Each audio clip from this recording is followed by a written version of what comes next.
The Impossible Dream, the Boston Red Sox, a tribute to a team and a town, and a tribute to that sun-drenched, wind-burned, sore-throated fraternity, the baseball fans of New England.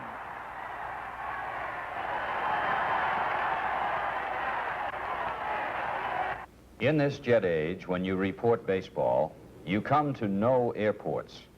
You know them in the quiet hours before the dawn, when only a cleaning man or two seems to notice you have come to his city after a night game 300 miles away, and the man with the broom does not seem to care.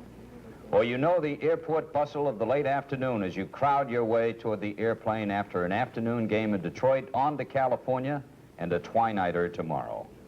It's a jet age when Connie Mack's beloved athletics have long since moved from the shadow of the Liberty Bell. And in a jet age baseball story such as this, it seems fitting that the first chapter of the story of the team, which was to become the 1967 Red Sox, had as its setting not the base paths of a baseball diamond, but the runways of an airport. On this September day, as another season out of the baseball sun was grinding toward a close, a man named Dick Williams came to town. This was the man who would mold the dream. A young leader with the face of a choir boy, the heart of a lion tamer, and the nerve of a riverboat gambler. He would return to the airport many times in the year which was to follow, and it would not always be a lonely place. What was it that happened in this year? Why did the airport arrival of a team of professional baseball players become a cause for community celebration? Why would the waiting room of an airport suddenly become the place to shout greetings to an outfielder, or rub shoulders with a second baseman, or just to smile at a pitcher? The story of what happened will long be told around Boston, for it is a story worth the telling. You'd have to call it really a love story, an affair twixt a town and a team. A town that had waited and waited for what seemed an impossible dream. Gentlemen, we're very pleased to introduce a fellow that is known to all of you, our new manager, a man we think will do a great job for the Boston Red Sox, and we're looking forward to the coming season immediately. Dick Williams. Thank you, Dick. Being here is quite a pleasure, I'll tell you. I've had 2 years' experience managing. I consider this quite a challenge. Sully and I will do a lot of talking in the next few days, along with Dick. And the only thing I can tell you right now, I'll guarantee you we'll have a hustling ball club, and they won't quit. They didn't quit on me in Toronto. I don't intend to have anybody quit on me here. Dick, will you make a prediction for the 1967 Red Sox? I honestly think we'll win more ball games than we lose. The story had its beginnings under the Florida sun. The odds makers looked them over and said 100 to 1. New faces in the lineup, showing off their skill. They got the Williams message. If you came to play, you will. Kids fresh up from the minors. Veterans looking for a spot. If you want to make this ball club, you give it all you've got. The philosophy is changing. The new manager's stepping in. They're learning a baseball lesson. It's much more fun to win. They came north to frosty Fenway and won the opening game, and the fans began to sense it. This year was not quite the same. Reggie Smith, an outfielder by trade, was at second base in the opener, both defensively and offensively. Then the other half of the opening day double play combination, as you see Reggie Smith at second base, Rico Petrocelli came to the plate. Sent the first run across the Fenway Park plate. A.G. throws home, but Smith is safe.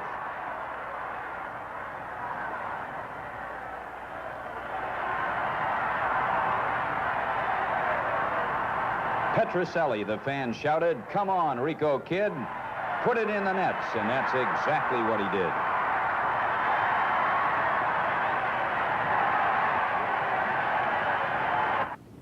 Then they traveled to Yankee Stadium for an early April game. A kid pitcher up from Toronto, knocked on the door of fame.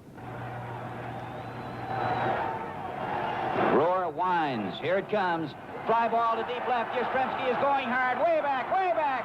And he dives and makes a tremendous catch.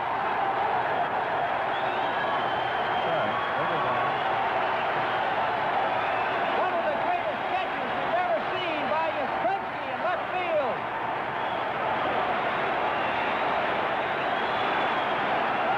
Everybody in Yankee Stadium on their feet roaring as Yastrzemski went back and came down with that ball. What a play that was. And now Billy Rohr gets ready to work to Joe Pepitone. 1 out in the Yankee ninth inning. Rohr is 2 outs away. The pitch to Joe.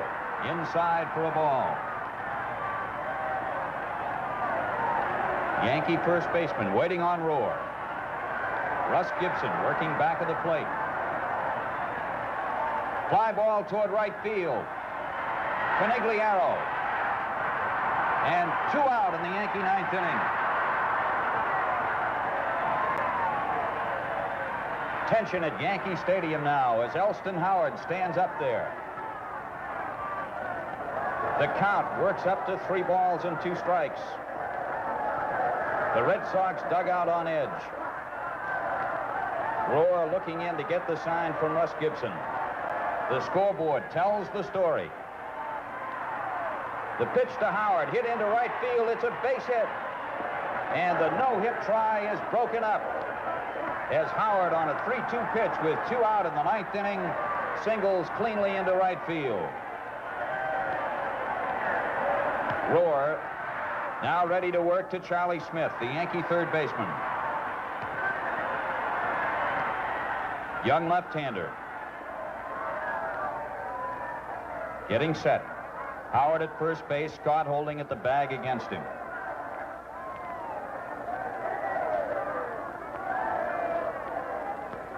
The pitch to Smith. Fly ball into right field. Conigliaro makes the catch and the ball game is over. And the Red Sox bench unloads as they come out to greet Billy Rohr, a one-hitter in his first major league start. It won't last, said the experts. They'll never stand the pace. But toward the end of April, guess who gained first place?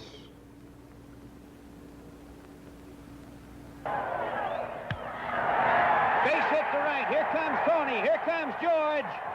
And the Red Sox have won it.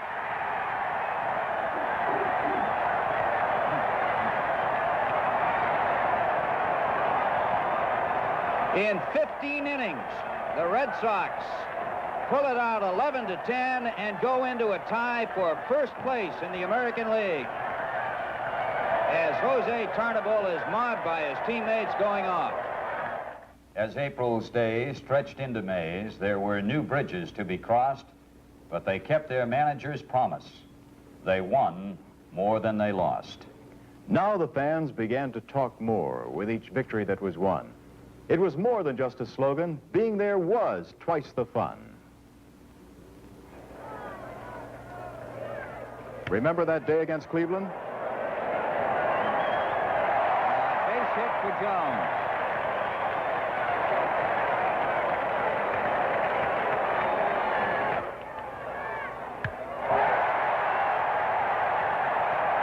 Should be good for extra bases. 2 runs are coming across. Yastrzemski digs for 3. Triples.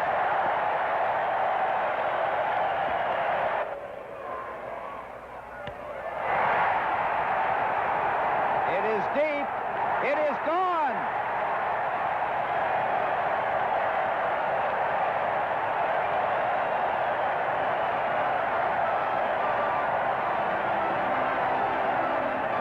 With hit and run and double steal, the Boston kids were heard, and they stayed up in the thick of things. Now 5th, now 4th, now 3rd. At times, the team would falter. It seems they'd hit the skids, but they sounded attack and came battling back. They called them the Cardiac Kids.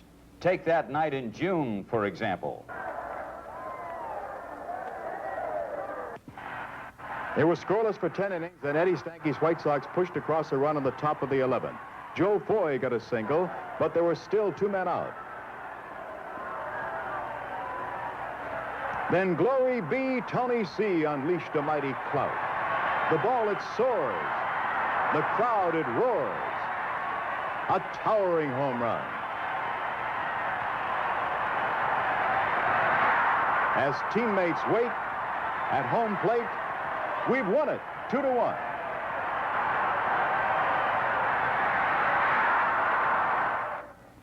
They were becoming known as a fighting ball club, and one night in New York, they proved it. High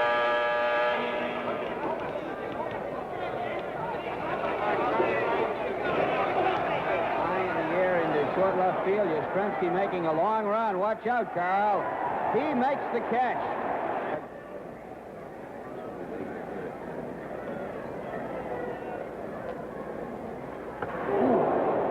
Joe Foy.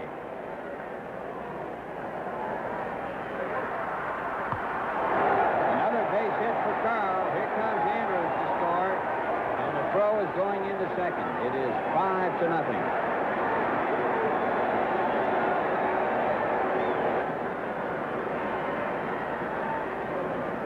Woo. Tillotson will go to first. And he and Lonborg are exchanging words now. And some of the Yankees are starting to come out of the dugout, just a step or so. Ralph Hoff, Joe Pepitone, now Joe Foy's in it. And the umpires are converging as Foy went over to get toward Tillotson. Ball club is out there, and they're starting to slowly come out of the Red Sox dugout now. Petrocelli hollering over at Pepitone. And it's getting hot. There goes Pepitone as they go to it here at Yankee Stadium. Out of the bullpens, they're coming now. Both bullpens out. And they're trying to restore order. That is Petrocelli that you saw there in that close-up shot. And now it's spreading over a little bit towards second base.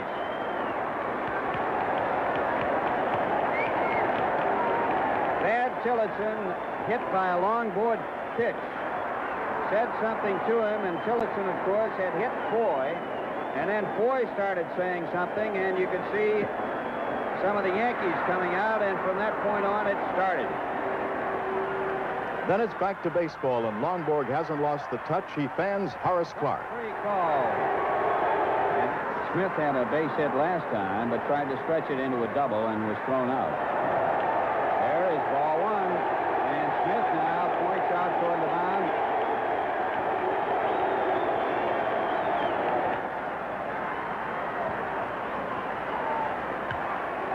Joe Foy's got it. Romero lines out to the... Joe Foy over to second, back to first. Snappy double play pulled off.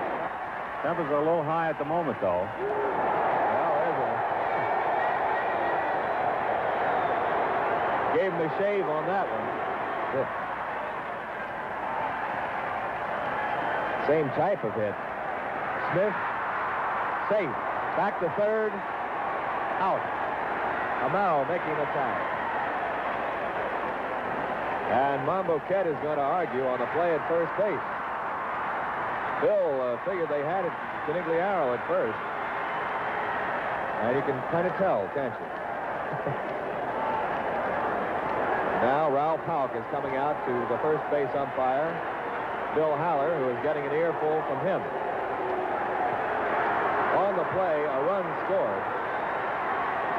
Conigliaro will get credit for a run batted in.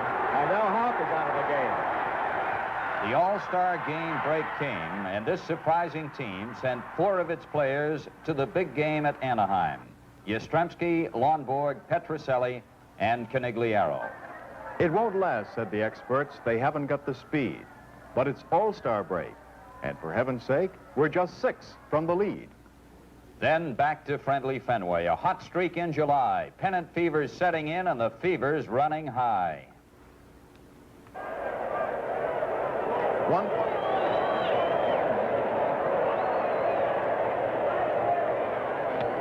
And there's ball 4. So Aparicio leads off the game with a walk.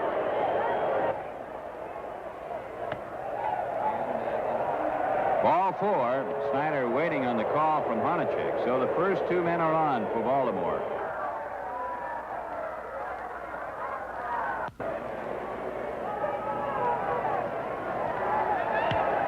Line drive to Foy over to second.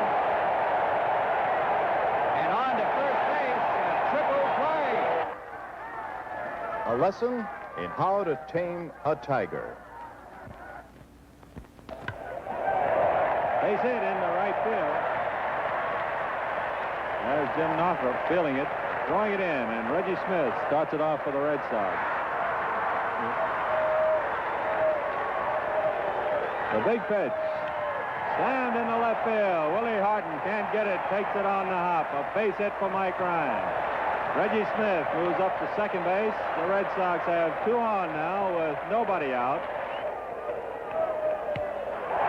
Back to the box. Farmer has it to play to third.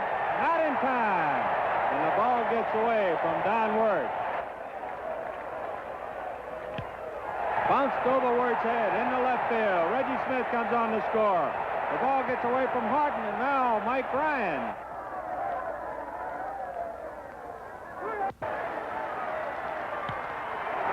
High fly ball to left field. Will Willie have room? He don't.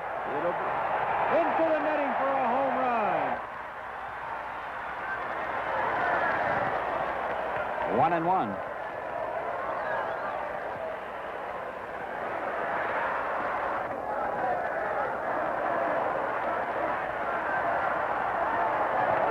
One and 2.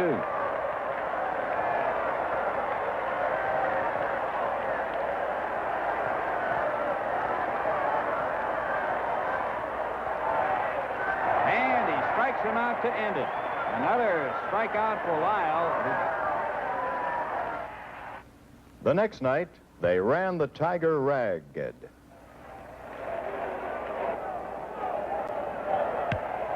That's ripped. Stanley looking up, and Joe Foy has hit one off the wall. Andrews coming around, and Foy at second with a double.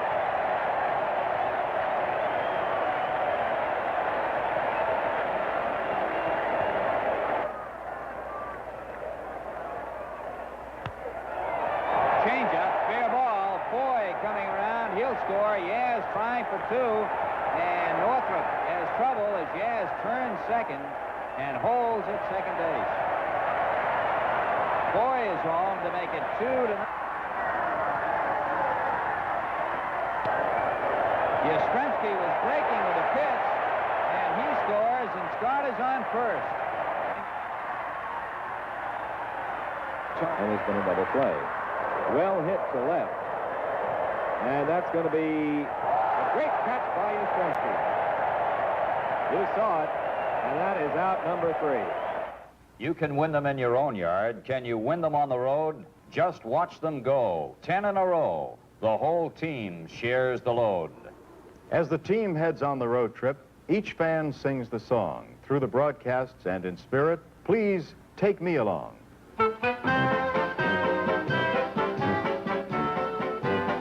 Take me out to Baltimore.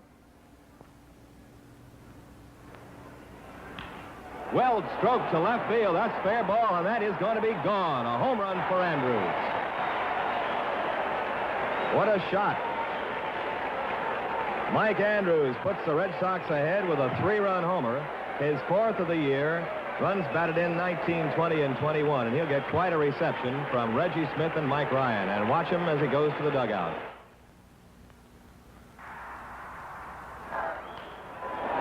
He's going to make it 2 for 3 now.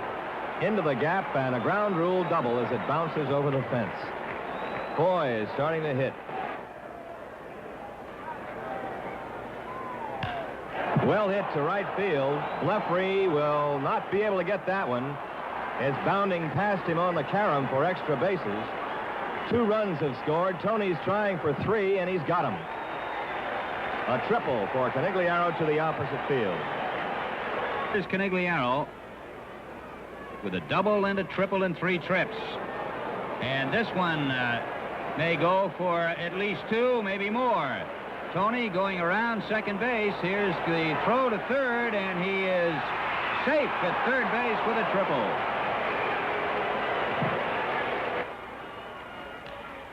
Line drive to right. Conigliaro makes the catch, and the Red Sox win it, making it 2 in a row here in Baltimore. As they take it 6-4, they've now won 6 straight, 8 of their last 9, as they continue to run hot in this American League pennant race. Take me out to Cleveland. 3 Cleveland hits.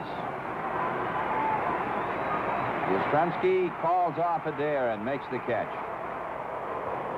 1 out in the 9th.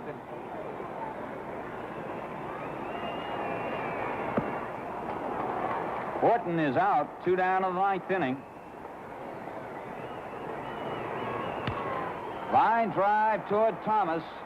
He's got it, and the Red Sox do it again as they down the Cleveland Indians on a superb pitching job turned in by Lee Stang. Look at them go, 10 in a row.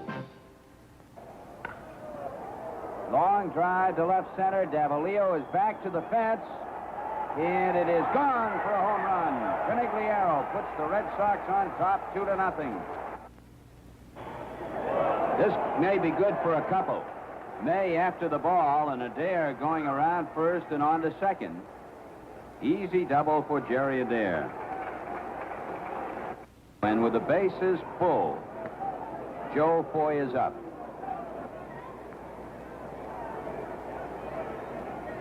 Long drive to left field by Joe Foy, and this one is a grand slam home run.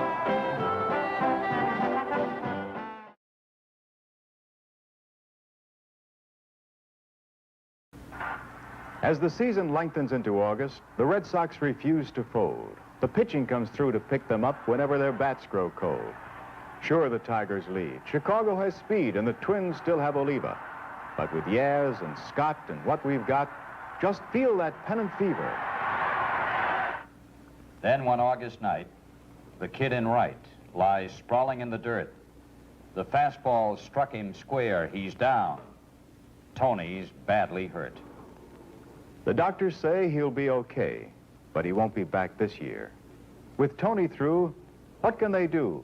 Who'll carry them from here?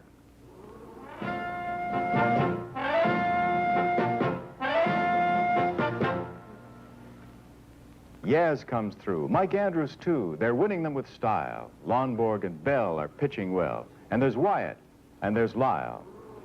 They need the wins to match the Twins, the Tigers, and Chicago. Rico, Jones, Adair, Foy, Stang, and Santiago.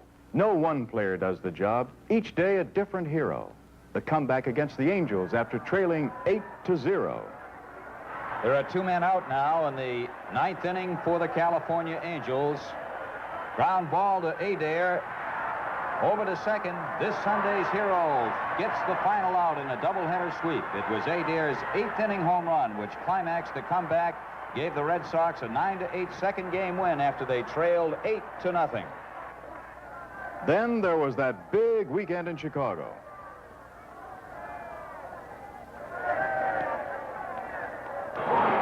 He's done it again. Adair comes through in the clutch, and the Red Sox lead 1-0.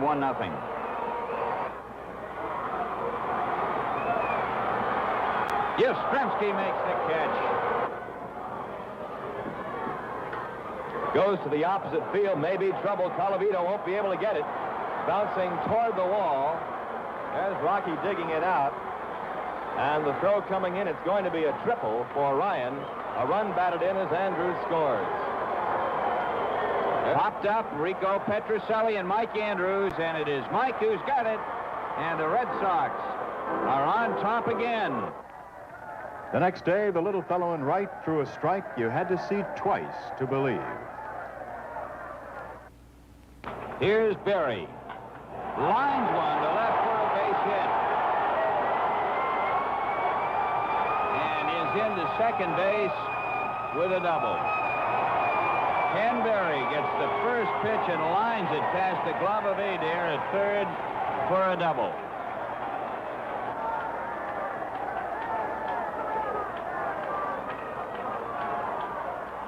The bunt, grabbed by Scott. He goes to first and gets him on a close play.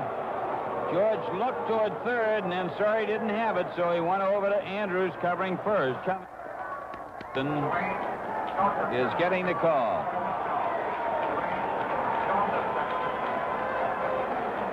And going out to the mound is Dick Williams. Josephson is batting .307 with 31 hits and 101 at-bats.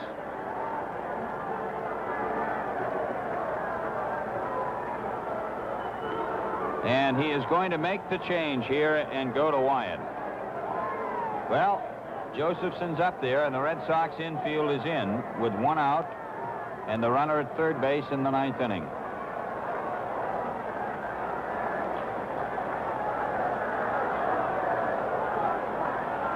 There is Berry. There's a drive into right field, caught by Tarnable. Runner tags. Here's the throw home, and he is out at the plate. He is out at home. And there's a drive into right field, caught by Tarnable. Runner tags. Here's the throw home, and he is out at the plate. He is out at home. The pennant race maintains its pace. The pressure's great, it seems. Now only 1 percentage point divides the 4 top teams. If you want to win, you have to hold that tiger. George Scott gets a base hit. Here comes Tarnable around third. Mickey Stanley throws. He is safe at home. And the Red Sox have tied it up.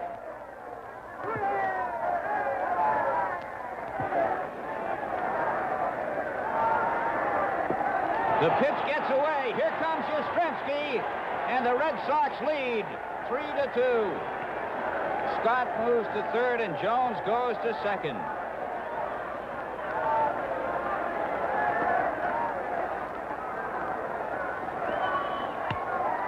Fly ball to right field. Scott going back and tagging up. Kaline makes the catch. Here's the throw, and he is safe at home. And you have to fight off those Indians.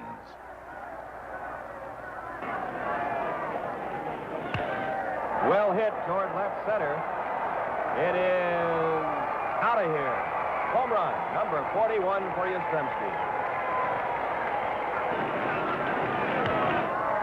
Adair makes the stop.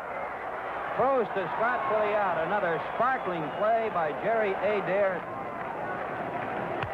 Line drive, base hit into center. Reggie Smith up with the ball, and Elvis has his third hit of the night.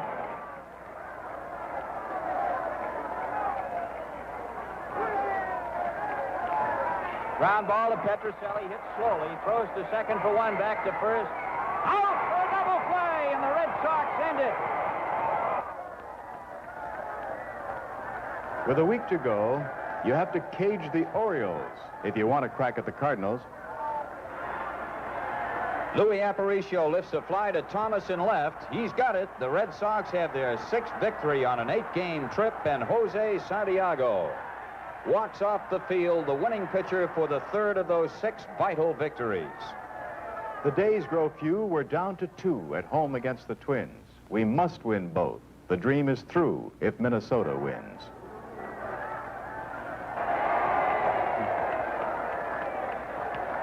Check swing roller. Fine throw, safe.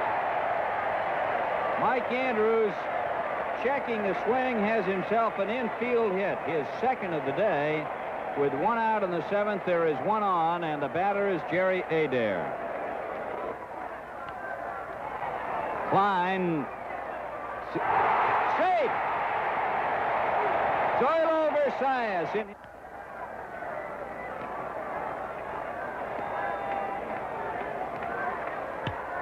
Deep to right field. Number 44.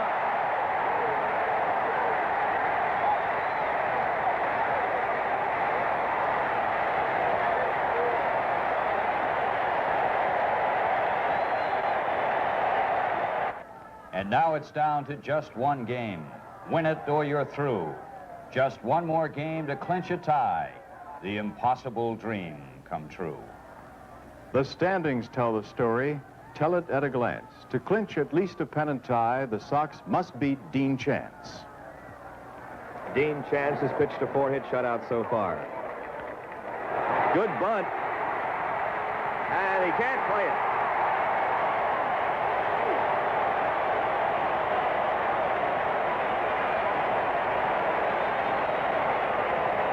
A bunt single for Lonborg to lead off the 6th inning. Adair is 0 for 2 facing Chance. 2-0. Twins lead 6th inning.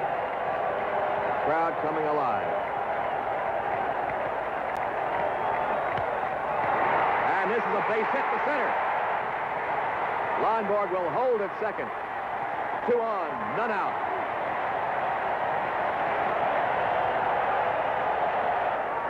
A big moment in the ballgame for the Red Sox right now. Swinging away, base hit to left. Lonborg being held at third base, and they're loaded up.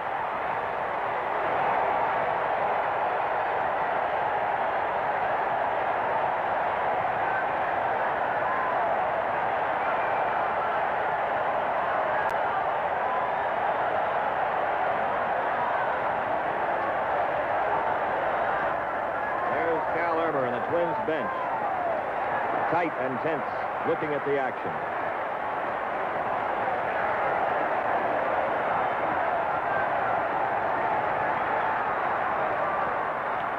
Base hit to center.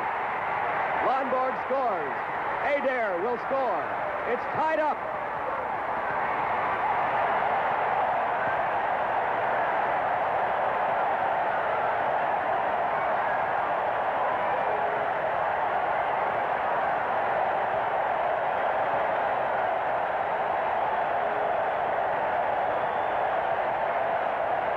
Kenny Harrelson, the batter, with 2 on and none out. 2-2 is the score.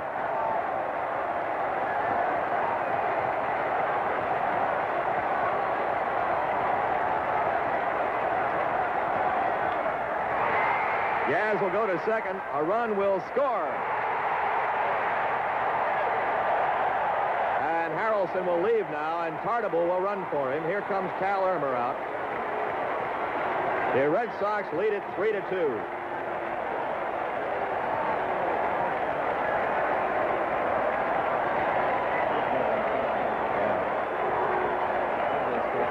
This is Worthington's 6th appearance against Boston. No wins, 1 loss. Ball getting away from Zimmerman, and the runners move up.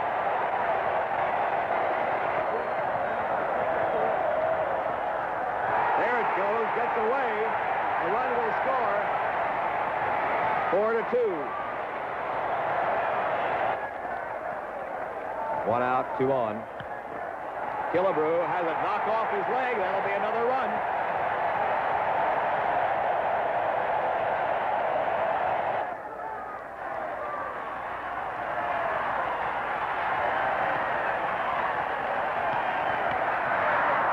Hit to Andrews. Tags Ulander for 1 to throw to first in time. A double play. Now as Rich Rollins moves to the plate to face Jim Lonborg.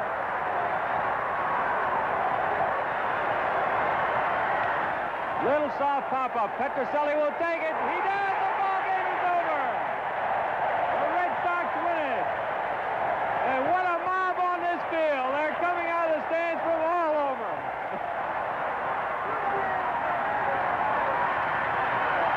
Thomas Austin Yawkey, owner, sportsman, fan. Baseball lives in Boston through the efforts of this man.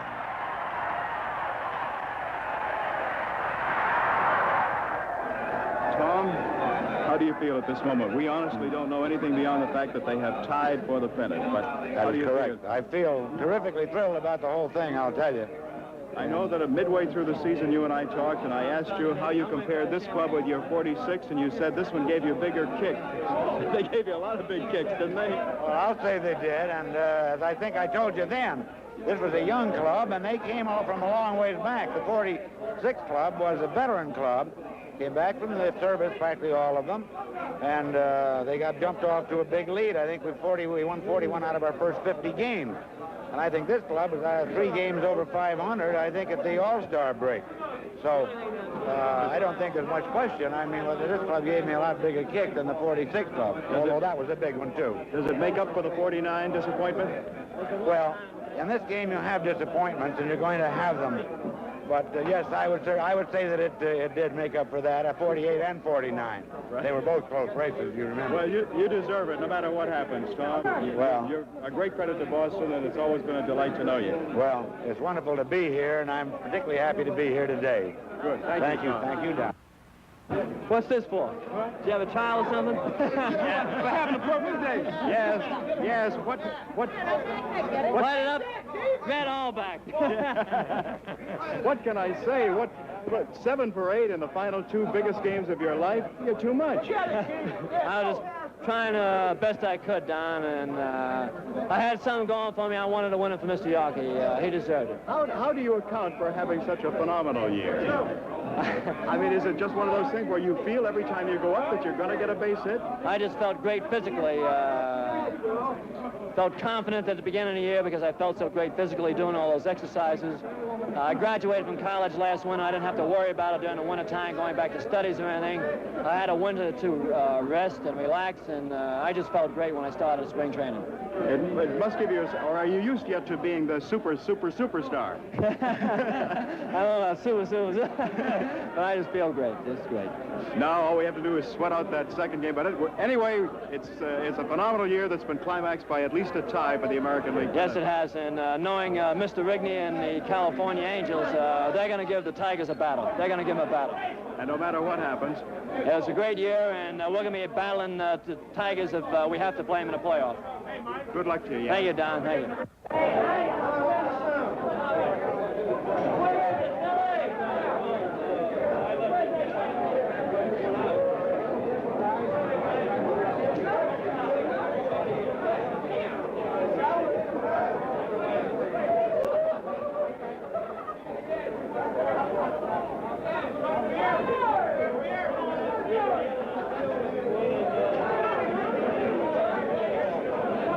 You had it all the way, huh? Had it all the way, just like we've had them all year long. We've fought from behind all year long, and they did it again today. Were you getting concerned when it was getting around the 5th inning and you hadn't scored as yet? Well, we were hitting the ball pretty good off chance and not having any luck. So the way things turned out, we stayed with them all the way, and they start falling in. Yaz had another one of his brilliant days, defensively, offensively, everything, and the ball club in general has been fabulous all year long, and they just did it again, Don. Now, on Wednesday, you'll start Lonborg, will you? We've got to root the Angels home now. I hear they're behind 2-1 at the end of 2. It's a long ball game just like ours, and we hope to get them out of there. And if we could win this thing free and clear today, then it would probably be San Diego open up and Lonborg would go Thursday. I get you, so he get his 3 days rest. Yes. And if there is a playoff, who will go tomorrow for you? Stang is ready to go tomorrow. Okay, good luck. Williams, Yastrzemski, and Lonborg. Yastrzemski, Williams, and Lonborg. Choose any billing you wish. The fact remains they led a team in a single season from half a game out of the cellar to a pennant. Again to the locker room. Remember, the Tigers still have a chance to tie. Here is the magic moment as the clubhouse radio told an anxious audience it was pennant, not playoff, for the remarkable Red Sox. Brunette ready, delivers. He swings and pops it up. Back of the short left, going back for Nossi. Coming in, Woody Hell, the left fielder, makes the catch for the out. And there it is, run away.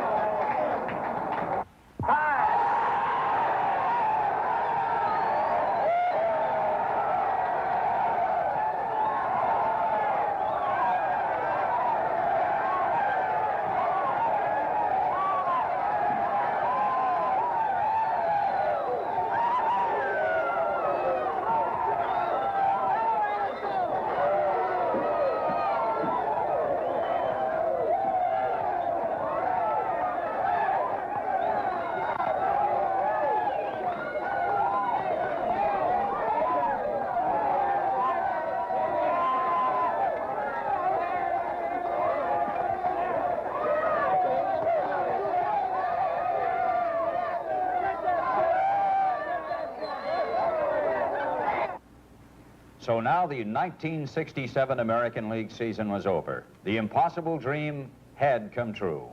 For the first time in 21 years, the Red Sox were in the World Series. As was the case in 1946, the last time Boston had won a pennant, they faced the St. Louis Cardinals. Yes, the Cardinals of St. Louis, with their Gibsons, Floods, and Brocks, are rated heavy favorites to beat the battling, hustling Sox. Fans were in, over, and around proud old Fenway Park on a beautiful autumn day. Carl Yastrzemski, still making the big plays, throws the madly sprinting Julian Javier out at the plate. And later, Yaz robbed Curt Flood of a double. But the larcenous Lou Brock scored both of his team's runs.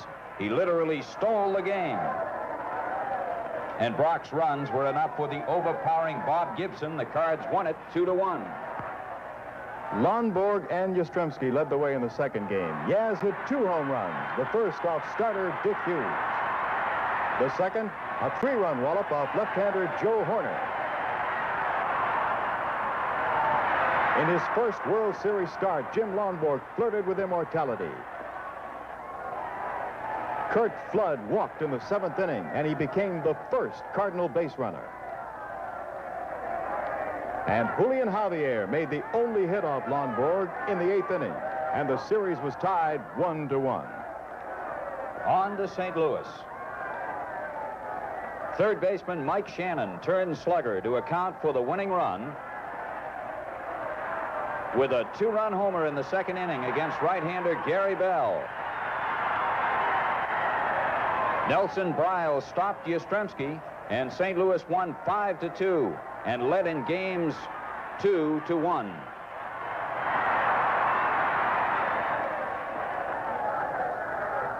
Lou Brock demonstrated the meaning of leg hit in the 1st inning of the 4th game.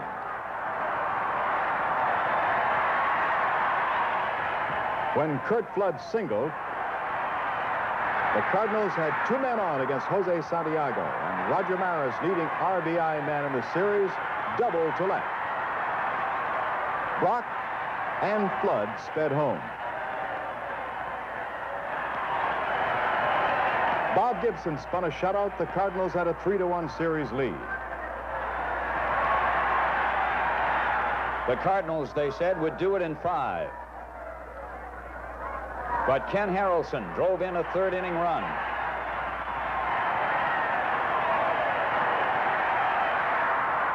Then Elston Howard batted in another in the 9th. And Card right fielder Maris threw in a 3rd. Jim Lonborg did the rest. He held St. Louis to 3 hits and 1 run, a homer in the 9th by Maris. When Joe Foy threw out Cepeda, the Sox trailed in games 2-3. Back to Fenway, backs to the wall, until Rico Petrocelli put one over it. And Yastrzemski.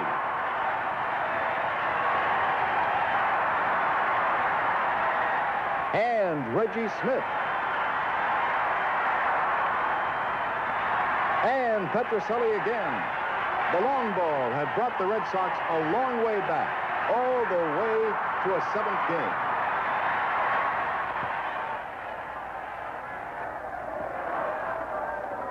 They just sat there, and they waited for the final game to start. How to find words to say it, this gripping at the heart. For they had cheered since April, this young and hustling crew. Now they sat, Section 9, Row 12, Seats 1 and 2. One said, "Lonnie looks tired." The other said, "Gibson's strong." They joined the shout as their team raced out. The team they had cheered so long. And they saw it happening.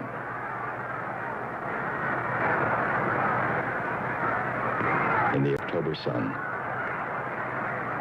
As they sat, Section 9, Row 12, Seats 2 and 1. The Cardinals are the champions. That's what the scoreboard said. But Seat 1 looked at 2. Quietly, he shook his head. I've been to losing games before, he said. He paused, his throat to clear. These kids are not losers. Boy, the thrills they gave this year. And C2 nodded wisely and barely looked around. Did you notice at the end, he said, they had young Brett on the mound. They'll be back next season. No telling what they'll do. And Seat 1 put his hand on the shoulder of Seat 2, and off they walked from Fenway, with memories of this team, which ran and hit and never quit, and forged an impossible dream.